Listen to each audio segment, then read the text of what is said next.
Donald Trump voltou ao poder com uma promessa clara: o Irã não teria uma bomba nuclear. Mas o que parecia apenas mais uma disputa política, rapidamente começou a se transformar em algo muito maior.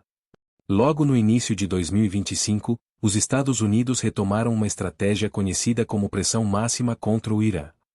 O objetivo era claro: forçar um novo acordo nuclear, impedir o avanço militar iraniano e reduzir sua influência no Oriente Médio.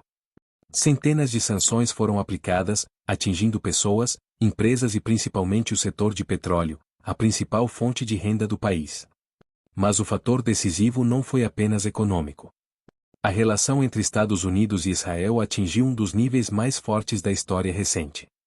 Ambos os governos passaram a enxergar o Irã como uma ameaça direta à estabilidade da região.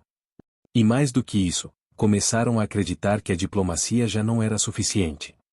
Mas no meio de decisões políticas e estratégias militares, existe um ponto que muitas vezes é ignorado: o povo iraniano. O Irã não é apenas o seu governo.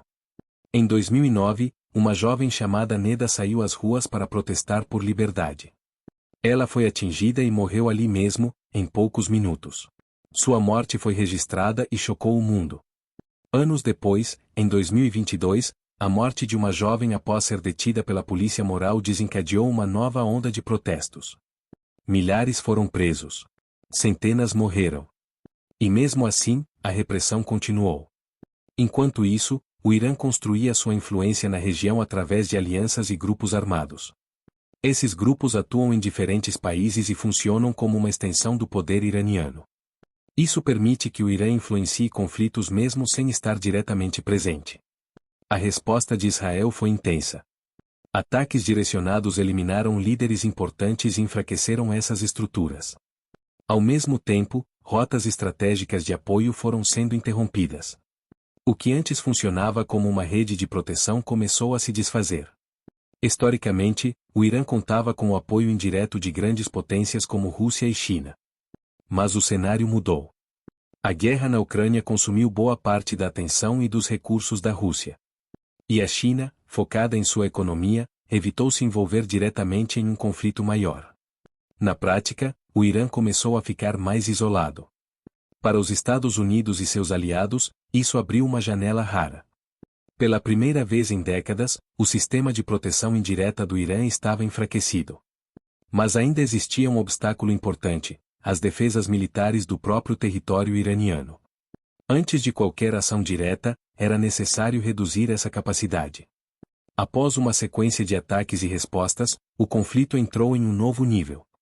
Operações coordenadas começaram a atingir alvos estratégicos com precisão. Instalações militares, centros de comando e estruturas críticas passaram a ser alvo. Era o início de uma ofensiva muito maior do que qualquer outra vista nos últimos anos.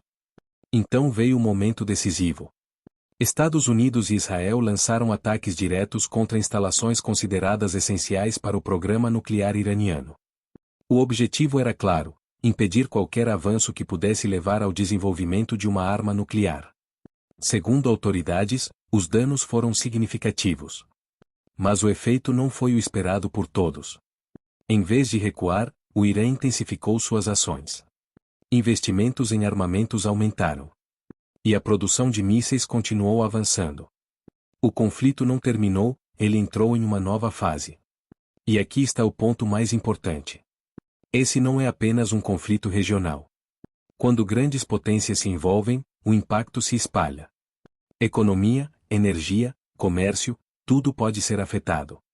E mesmo quem está longe da guerra, sente as consequências. Conflitos como esse mostram uma realidade difícil de ignorar. O mundo está mais conectado do que nunca.